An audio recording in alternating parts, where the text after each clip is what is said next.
This segment is being brought to you by Tennessee Wildlife Resources Agency. Join us in preserving and protecting Tennessee's wildlife. All right, welcome back, everyone. You can call us here at 737-7767. We'll try to answer a bunch of your questions. You go ahead and be calling. But, hey, Andrew, is there any way we could throw up that one? I want to throw up that one picture that I want to show. I promised Joe Hobbenrich I was going to show this one. I want y'all to look. This is a buck, brother. That is a buck. That is a mega buck. You know how it was killed? By a car. I started to say it looks like that's it a roadkill. Oh, that's a roadkill. Let me tell you though, ladies and gentlemen, that is a huge buck. And Joe, this is David Epps right here in the photograph. He's from works around Brentwood, Tennessee, and he's the one that actually got it. And he contacted Joe Hobbenrich, Joe with Secret Weapon Lures, and he said, "What do I do?" They didn't know to field dress it. So they took it to Flowers Deer Processing to see if they would process it, and they told them, no, we can't because it's not field dressed. You can't bring one in that's not field dressed. So Joe wanted me to mention to everybody, hey, if we do have the Tennessee Roadkill bill, and you can feed a lot of people with that. A lot of that meat's never hurt. No.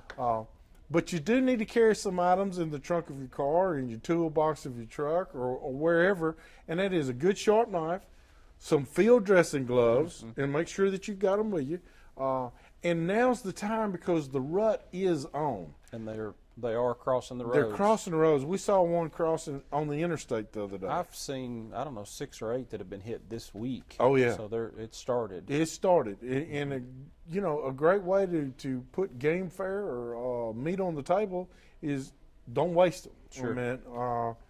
And so, but you're going to have to carry those utensils with you because you need to go ahead and as quickly as possible field dress it and wash it out. I like to get them to a garden hose. I don't like just using a little bottle of water. Yeah. I like to get a garden hose, really get up into there and clean the Flush carcass. it out. Yep. And then ice it down as quickly as possible. Mm-hmm. And then get it to your processor, your favorite processor, which is Flowers Deer Processing, 4550 Edens Creek Road. And Jim and Mike and Deborah and Mark and all of them will take care of you out there. And guess what? It doesn't go against your harvest. A roadkill doesn't. I did not know roadkill that does not go against your harvest, but you do have to check it in. Okay. You just tell the game warden or where you do the call in that this is a roadkill. I found it at such and such location. Right. And they will put it as such. Okay. So you don't have to waste a tag or put a tag on something. And then the animal doesn't get wasted either. That's right. Yeah. So it's a win-win situation all the way around. And we have Daryl. Daryl, how can we help you tonight? Yeah, I was wondering where's a good place to quail hunt. I know you do a lot of hunting. Yes, sir. I tell you what, Daryl, we're seeing some places coming back with quail. But to really just say that I know of a great place where you can go and kill wild quail, I don't. I can't put my finger on it. The few places that there are generally on private property, and there's a few people that hunt them. And I mean, I know a few people that have quail, but you. Well, I got to give a big kudos out there. You got to go check out Three Feathers Preserve. Three Feathers Preserve in Springfield, Tennessee. Preserve. Yep, Tommy Porter out there. Tommy does an awesome job. But let me tell you what, I took Hope Hines with me. That was fun in itself, taking Hope Hines with you. But Hope Hines, he said, Hugh, I got to have a little bit bigger target than a quail. So we got chuckers. Yeah. And so you can hunt quail, chucker, or pheasant this time of the year out there at Three Feathers. And that's your best bet. And that's your best bet right there. Tommy Porter, Three Feathers Hunting Preserve in Springfield, Tennessee. Give him a call, Daryl. Okay. All right. Thank you for your time. Thank you, sir. We appreciate it. And Robert, how can we help you tonight? Yes, but I really enjoy y'all's show. Thank you, sir. I was watching last week. Uh-huh. And there's a guy from Hickman County was talking about the hunting license. Yes. And he was talking about what purpose permits and whatnot he would need. Right. And during the regular season, he's going to have a Type 94. Yes, and I do. I'm glad you brought that up because I got an email from one guy that I had forgot to mention that you have to have a Type 94 permit along with your hunting license to be able to do what he was doing. And I can't really remember what the situation was now, but I do know you have to have the Type 94 to go with it. That's during the regular gun season. Right. Now, according to the rule book, it don't apply to the muzzleloader or archery. Right. No, it's for the modern gun. Now, if you hunt on a wildlife management area, you have to have the Type 94. Yes, sir. All right. So, and that's for archery, muzzleloader, and modern guns. So, But with the sportsman, you do not. But the sportsman, you do not. If you get the sportsman's license like I do, I don't worry about it. Duck stamp and trout stamp. You got to have the duck stamp or the trout stamp. If you're going to duck hunt or go trout fishing with a sportsman's and license. then there's the free migratory. No, is it? Yeah, the it's migratory bird. You got to have it. You got to have it, but it's free. Right. Once you Have to pay your request sportsman's it, license. So, they're trying to do a little bit better, Robert, on making it not quite so confusing. But sound like you got your deer hound out. It's squirrel dog. Squirrel dog. There you go. There you go. Robert, you got to call me, brother. If that's a true squirrel dog, we need to go squirrel hunting with him. Well, she's just getting started a little bit, but she's coming along. All right. Well, Robert, we sure do appreciate it, brother. We hope you have a great season. You. Y'all have a good evening now. Thank you, sir. Thank you. Bye-bye. I love that squirrel dog. And we got Cody. Cody, how can we help you tonight? Cody? Cody? Okay, and I got Scott. Scott, how can I help you tonight?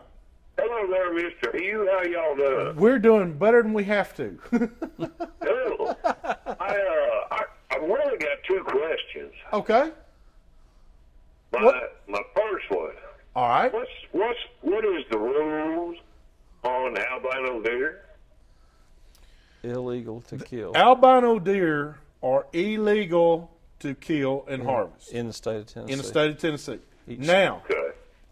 there's a difference here because there is some white pigmented deer Piebald, as we and call piebald. it. Now, there's a white pigmented deer that doesn't have the pink eyes or the pink hooves, and it's not considered an albino. Yeah. But if you can see that if the eyes are pink or the hooves are pink, it is considered an albino deer, and that is illegal. But That's now, good to know. That's good to know. but you could take a piebald. A piebald is one that's got brown White and white and white and patches, mixed. So And they're that's legal, they're fairly common. and you can see those. Yeah. But what was your second question? My second question, I've got a muzzleloader, and I tried to clean it last year. And the daggum breech plug, Yeah. I'm having issues trying to get it out of there. I even let a feller take it last week and see what he could do with it. And he said he had no luck with it, had it completely apart like I did. And I got this funny-looking little tool, and I asked him, hey, would that work on there? Well, now, first question I have, is it an inline muzzleloader that has a screw? Are you able to screw the breech plug out the back? I believe it's in line. Ain't that where you have your... Does it break open like a shotgun? No, Okay. What do you know? What kind it is? Do you know what kind of muzzleloader it is? yeah, it's one of them Henrys. Okay. It's made in Springfield, Missouri. I just bought it a couple of years ago, and I haven't done a whole lot with the thing. But It'll be my second year with Yeah. it, so... It may. I've had things that I've had to take to gunsmiths to get apart before, but one way I have had success on muzzleloaders is if you can take the stock off, extremely hot soapy water in a 5-gallon bucket, and put it in there and do that several times and try to get the metal heated up, and break Sometimes that'll break you loose. and break it loose. But I've had some items that I've had to take to a gunsmith before. One thing I will tell you though, because I got tired of having that fight every year with them, is if you'll take boar butter when you do get it out and get it clean and dry, take boar butter that you used to use with patches and stuff, and just grease the threads of that down. Make sure to not get it in the front, but get that completely covered and put it back in with that boar butter. Finger tight, And then you won't ever have trouble getting it out again. No. But but I'm gonna tell you, in all honesty, if you can't get it to do with the warm water, take it to a gunsmith and let them do it. It's worth the $25 or $40 that they're going to charge to get it done. Yeah. But they do it safely. Yeah. And they know what they're doing. That sounds great. Because I was worried about it. And the little fella, he told me I could hunt with it this year, but at the end of the year, I need to take it in and get that breech pulled out. I would do it before season, right? If at all well, possible. and the other thing that you can do if it covers, and some people, when you get it in the hot water, you can take they make, it's a shotgun cleaning thing, but they make a 45 or a 50 caliber. Looks like it's just a little soft thing, but you can actually get the wire brush and go down it, and then those soft shotgun cleaning things, and run that up and down, and it'll actually pull water up and back through that breech plug. Yes, and you can clean one absolutely, completely clean, change the water out until you quit pushing soot out it. And then what I always do is turn it upside down on a heater vent in the house and leave it overnight, and that air blowing up through the vent, blow up through the gun, it'll be dry as a bone the next morning, you're ready to go. All right. We hope that helps you. I sure appreciate it, Mr. Hugh, and y'all have a great evening. Appreciate the information. Keep up the great work. Thank you very much. We appreciate it. Hey, this week's tip of the week we're going to give you right now is that, when your muzzle loaders comes about, I'm going to tell you, a lot of people are taking their muzzle loaders and they're taking it out, and a lot of people will pop a cap through there.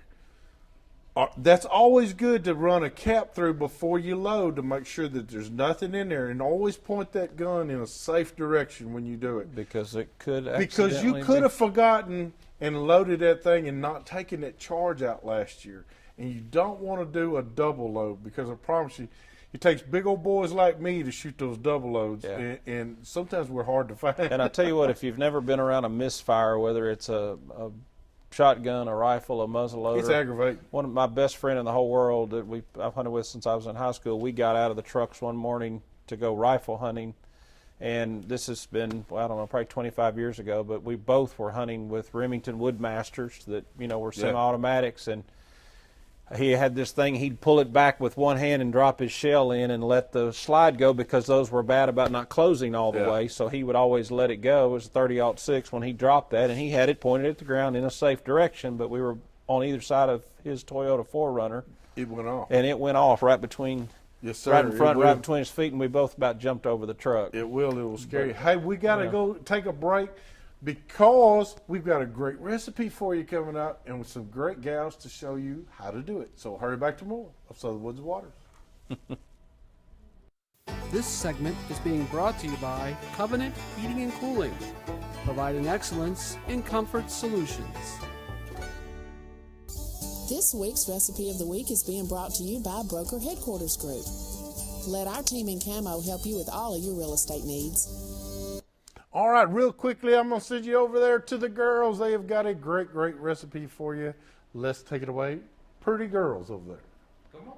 Well, Hugh sent you over here real fast because they used up all of our time. And we were going to talk about how they got the deer to lift up its feet to see if they're pink underneath before you shoot them.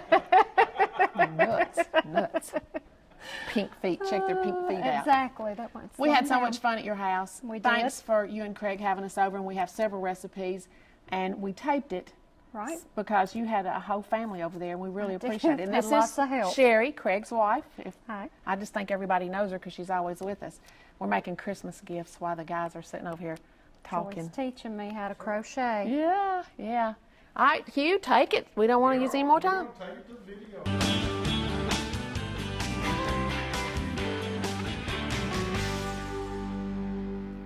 Well, tonight we're with Sherry and Craig Knowles at their house, and you live in Springfield, Tennessee. And what do you call her? Who am I? Wham Wham. That's so cute. What are we making right here? Let's ask Wham Wham. What is this, Wham Wham? This is Mexican beans, and it's yours and Nicole's favorite. You gonna help us make them?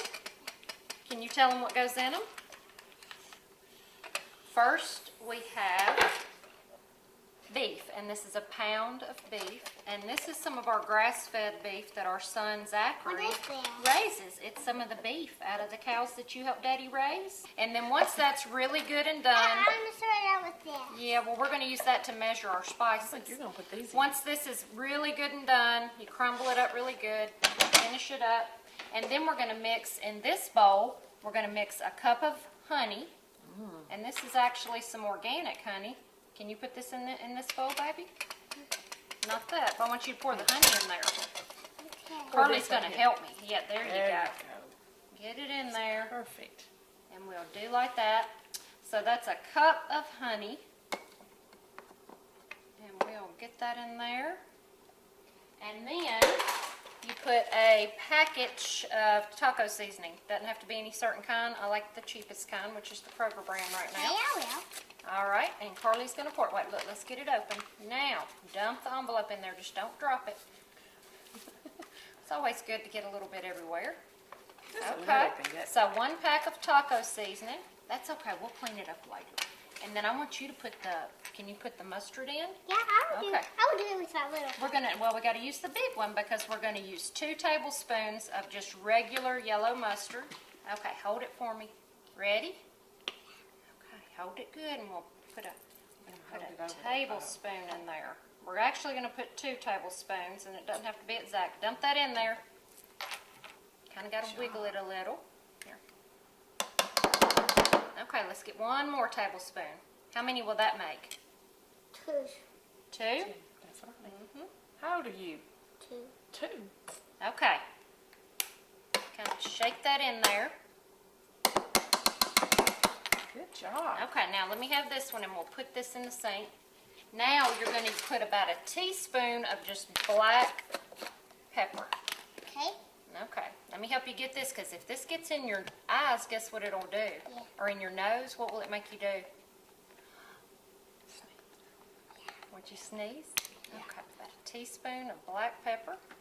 God, you do such a good job. Okay, that's all we use on that. And we'll put the top back on this so none of us will sneeze, okay? Don't get it on your fingers. All right, now let me get you a spoon out of here. Okay. Let's put this one over here because I don't want you to get that on in your eyes. I can do it. I know you can. Just stir it real easy. So you just want to mix. You've got the honey and the taco seasoning and the black pepper, and it's a teaspoon of black pepper, 2 tablespoons of yellow mustard, and you stir that up really good. Keep stirring. And I've never seen anybody make it like this. I know, well, it's very good. I got it at a potluck dinner one time. Really? And you're going to use, it's really easy and fast.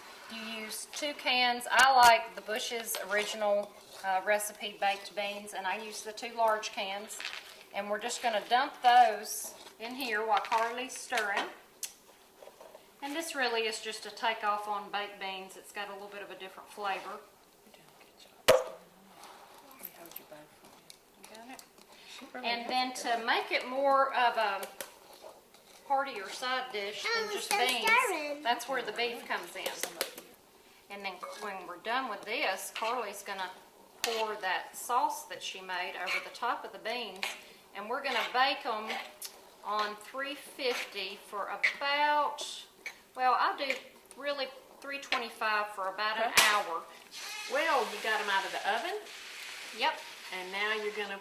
Put about 2 cups of, I'm using Colby Jack cheese. You can use whatever kind of cheese you want. I love that. And We just spread it around on here, and then, Now we're out of cheese. oh, well, we've got some more in the refrigerator. And then I just run it back in the oven I've already turned the oven off, but while it's still hot, I'll run it back in the oven and let the cheese melt on them melt. for just about 5 minutes. And here it is, ladies and gentlemen, the finished product with the melted cheese. Mexican beans. You gotta try this recipe. All right, you can check that recipe along with many, many others on our southernwoodsandwaters.com website. Next, we're going to have our giveaway. We've got a gift package here of Strike King lures, guaranteed to catch fish. All you got to do is put them in the water. Be the fifth caller here at 737-7767. Get to take away a fine package. Hey, we'll be right back with more of Southern Woods and Waters. All right, welcome back. We want to say congratulations to Kevin Alexander from Gallatin, Tennessee. He won our prize package tonight. So, Kevin, just show up here at News Channel 5 Studios right here, and they'll have it up front for you, brother. Just walk on in and grab it. Hey, this week's calendar of events is being brought to you by Armadillo Grill. Houston's Armadillo Grill. We got to say hello to Scott and Matt and Miriam out there. Fine guys out there. I told them all the great cooks, and we're suffering for it right now. We all ate there right before we came. But go by and check them out. Old Hickory Village, right there close to DuPont. It's a little bit off the road, but it's well worth the trip. The food was awesome. The food's awesome. And the service was great. The service is great. And they're funny. And they were entertaining. Yeah, they love us. The sombreros and all. The sombreros? We had guys, I mean, it wasn't long. We were fixing to go for a mariachi band. Oh, I'm telling you. I'll tell you what, though. You got to go check them out. Hey, this Saturday begins the Tennessee statewide muzzleloader season. So that starts this Saturday. You do have to wear at least 500 square inches of blaze orange on your chest, and you do have to wear a blaze orange hunting cap. So remember, you have to have those. Please wear those fall restraining belts because anytime you're up in a tree, just recently, just this week, let me tell you, we've lost one guy is paralyzed from the neck down. He fell out of a tree stand, and another guy died this week. I believe out it's of a tree stand. Illinois, Up in Illinois. 32 years old. 32. So, we can cut all of that out by simply wearing those fall restraint harnesses. And remember, 3 points of attachment anytime you leave the ground. So while one hand's moving up, your both feet and your other hand's on the ladder or whatever it takes. Listen, we'll see you right here next week. Next week we will have the crawfish guys from TWRA. So if you want to learn more about how to catch fish, learn what they eat. See you next week.